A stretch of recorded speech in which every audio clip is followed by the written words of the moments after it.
Falaremos um pouquinho sobre a aula de nefrologia, onde vamos revisar a anatomia, né, e a fisiologia do sistema urinário.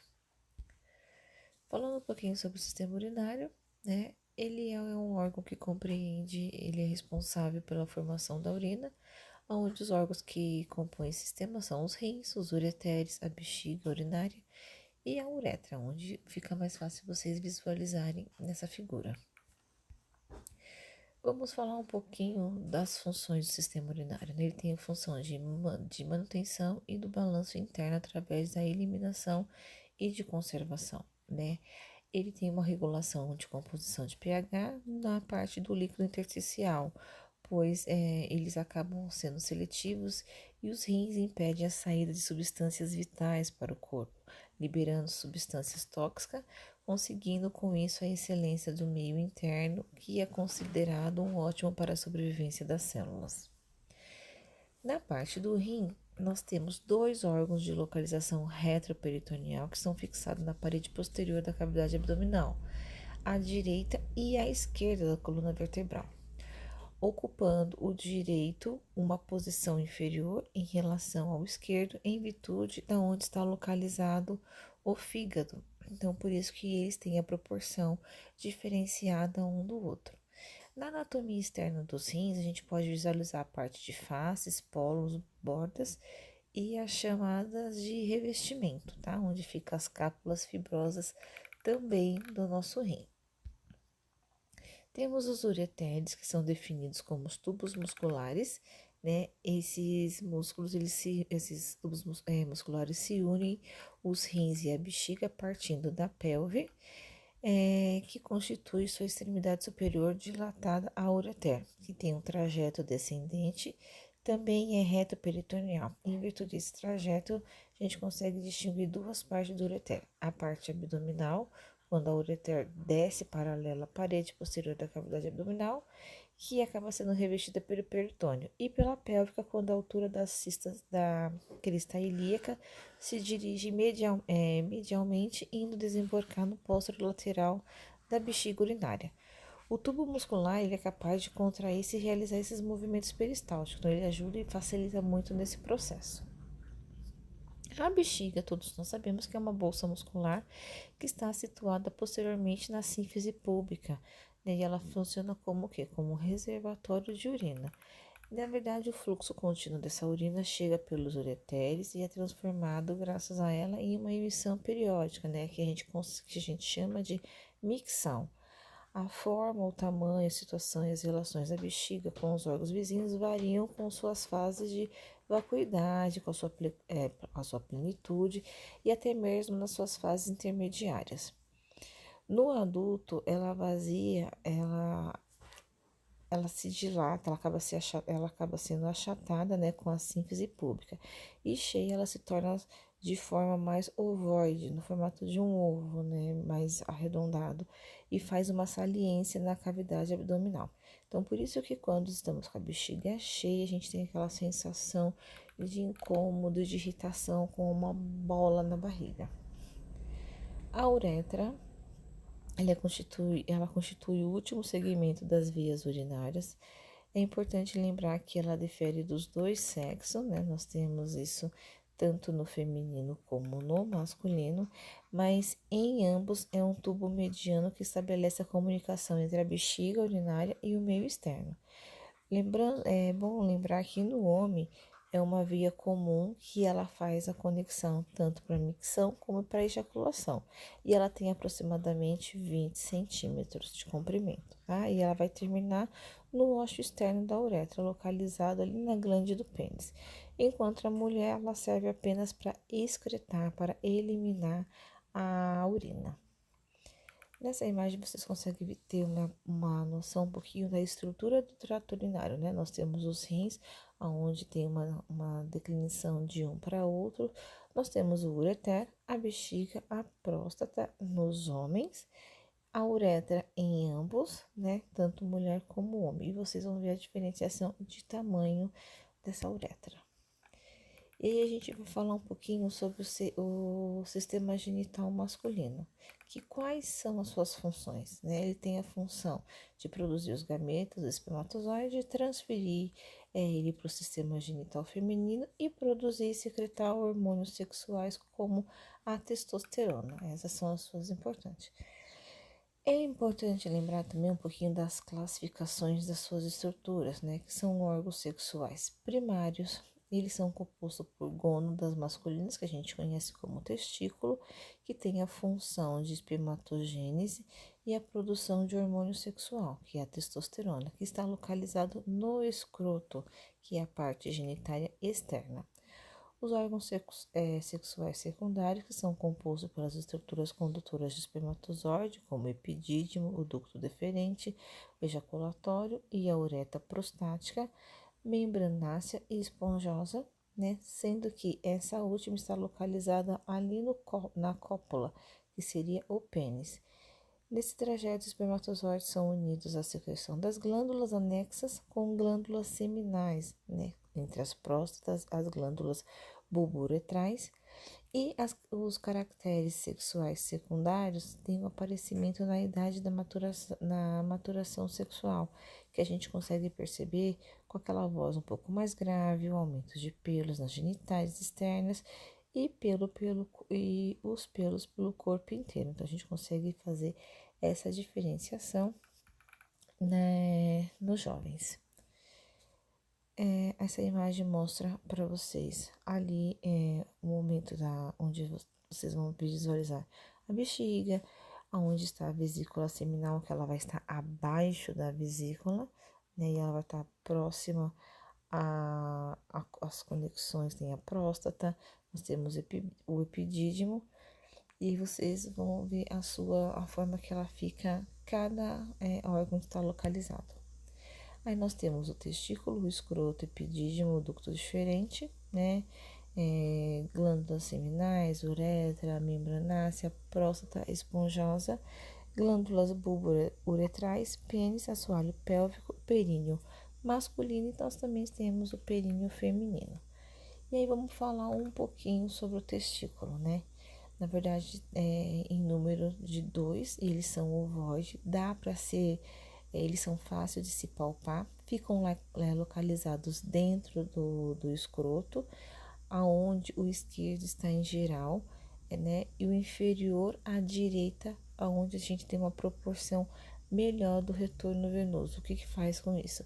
Evita com que haja atrito entre eles, né? Então, eles têm essa diferenciação para não ter problema. Os testículos são formados ali na cavidade abdominal e durante o seu desenvolvimento fetal, eles descem em direção ao escroto, onde eles acabam ficando ali definitivamente e ocorre em geral até o 8º mês da vida intrauterina. Temos o escroto, que é o nome dado aonde há uma bolsa, né, onde ela vai proteger, ela vai alojar os 2 testículos. Ela é dividida em 2 porções laterais pelo ráfio do escroto, que se prolonga desde a face uretral do pênis, acompanhando a linha mediana do períneo até o ânus. Então, quando vocês olham o escroto, vocês veem uma demarcação, uma linhazinha.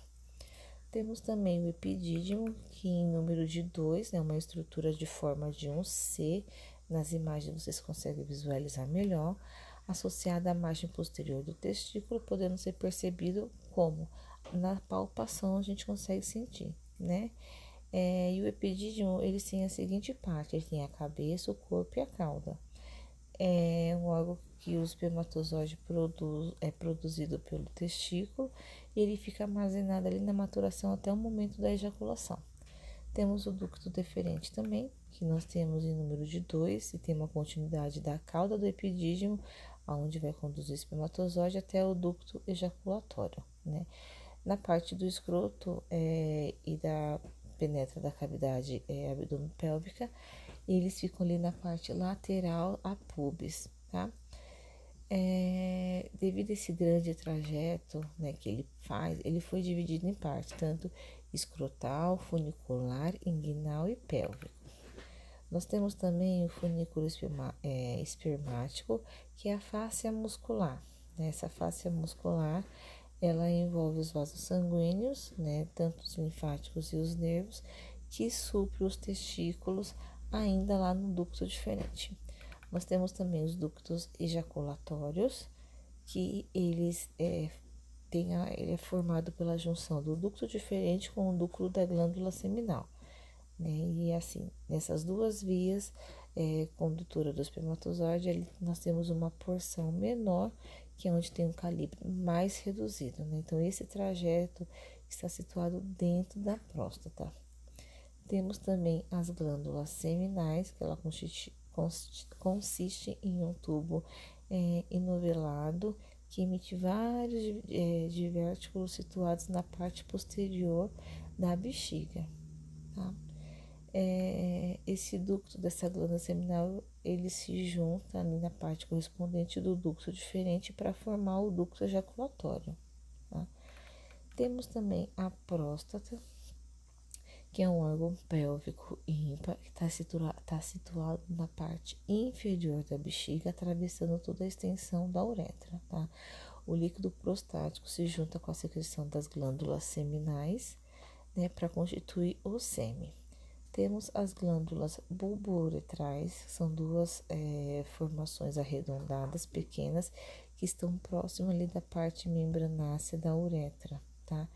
E o importante dela é que ela desemboca na uretra, né, esponjosa, e a sua secreção é mucosa com a função de alterar o pH da uretra antes da passagem do sêmen.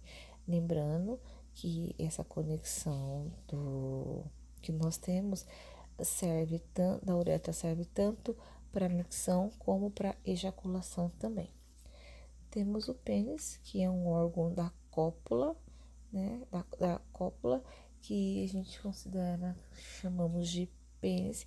Normalmente ele é flácido, mas quando seus tecidos eretos se enchem de sangue, eles acabam ficando mais túrgidos e rígidos e sensível com o aumento do volume, né? Então, com essa modificação toda morfológica, acaba recebendo o nome de ereção, quando o pênis está ereto, tá? O pênis é dividido em duas partes, né? Uma interna, que é a raiz fixa, e a externa, que é o corpo móvel, tá? É bom a gente lembrar um pouquinho sobre isso. Temos também o assoalho pélvico, que ele é formado por duas camadas sobrepostas no músculo que limita inferiormente a cavidade pélvica. Temos o diafragma pélvico, né? Esse nome é dado porque ele está mais profundo que o assoalho pélvico. Temos o períneo, que constitui a região correspondente à saída da parte pélvica, tendo como limite ali a sínfise púbica, né, e o osso sacro. No períneo masculino, ele é formado por músculos dispostos de duas camadas, uma profunda e uma superficial. A camada superficial, nós temos o músculo transverso, o músculo bulbo cavernoso, isquiocavernoso, e na mais profunda nós temos o músculo transverso e o músculo esfíncter, né? Nessa figura dá para visualizar um pouquinho onde está o epidídimo, o formato que ele tem, o escroto, o testículo. E falando um pouquinho também sobre o sistema genital feminino, só dando uma relembrada, né? Que na verdade ele também tem, ele é formado por músculos, né, dispostos de duas camadas, uma profunda e uma superficial, né?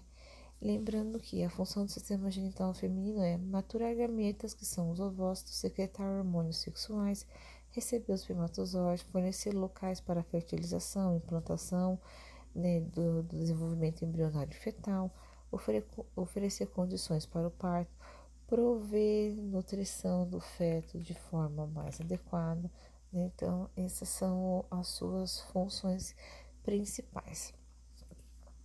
E nessas imagens vocês conseguem ver todo o período embrionário e o período fetal e todo o processo, desde lá do óvulo até a fertilização, toda a junção que nós temos. Nessa imagem vocês conseguem ver de forma diferenciada, né? O fundo do útero para vocês terem uma proporção, como que tá as localizações do ovário, as artérias e as veias uterinas, o canal do útero, a vagina, como fica as fibrinas, como que é o endométrio, o perimétrio e o miométrio. Então, ficou muito mais fácil de vocês visualizarem. E aí, nós temos o peritônio, cavidade pélvica, e nós vamos falar um pouquinho sobre os ovários, as tubas uterinas, útero, vagina e períneo feminino. Falando sobre os ovários, eles são responsáveis pela produção dos gametas e dos hormônios femininos, que estão localizados, seja, lateralmente ali na cavidade pélvica, tá? Eles apresentam porção medial, um hilo e uma porção lateral que fica lá na tuba uterina. Temos as tubas uterinas que estão localizadas na margem superior do ligamento do largo do útero, né? Elas envolvem as tubas, permitindo a passagem de vasos sanguíneos, linfáticos e nervos, e é chamado de mesosalping, né? Que são as tubas uterinas que têm a função de conduzir os ovócitos. E aí nós temos o útero, que é um órgão oco, onde a sua função é alojar o embrião e o feto até que ele se complete totalmente e seu processo de desenvolvimento seja completado.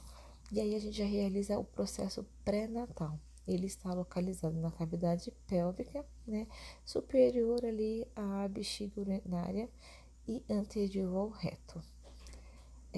O útero ele acaba distinguindo 4 regiões anatômicas, como fundo, corpo, istmo e cérvix, né, que seria o colo do útero.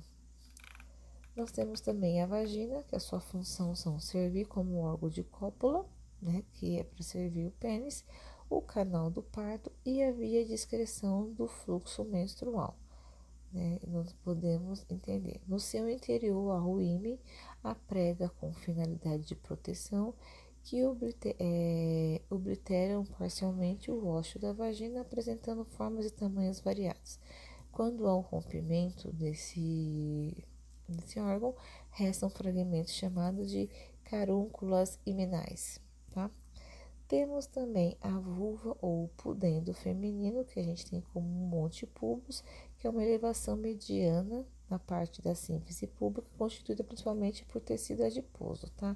Eles apresentam pelos espessos, onde nós chamamos de pelos pubianos, e eles estão sempre presentes ali na fase da puberdade.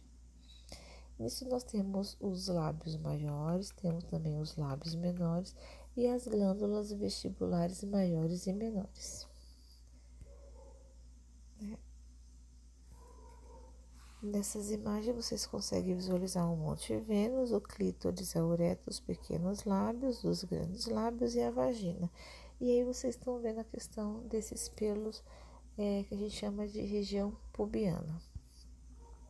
Nas estruturas eritéis, nós temos o clítoris, né, que ele é o homólogo do pênis, ou mais exatamente dos corpos cavernosos do pênis. Ele possui 2 extremidades fixadas, né, a uísques e a pubis, que nós chamamos de ramos do clítoris, que quando eles se juntam, formam o corpo do clítoris, tá? Temos o bulbo do vestíbulo, que ele é formado por 2 massas de pares de tecido erétil alongadas e dispostas ao redor do ósseo da vagina. Não são visíveis essa superfície, porque elas estão mais profundas e elas estão recobertas, tá?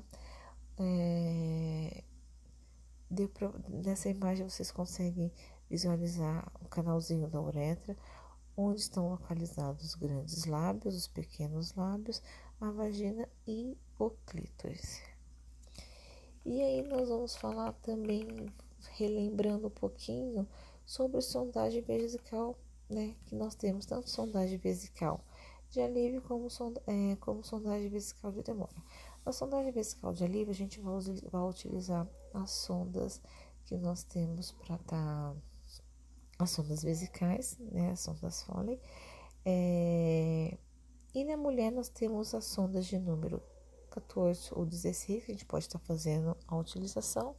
E temos também nos homens a numeração de 16 a 18. Quando for uma sonda vesical de demora, nós vamos usar uma sonda Foley, que ela tem de N variações. Ela é de 2 vias, sendo que uma dessas vias é para insuflar e a outra para drenar.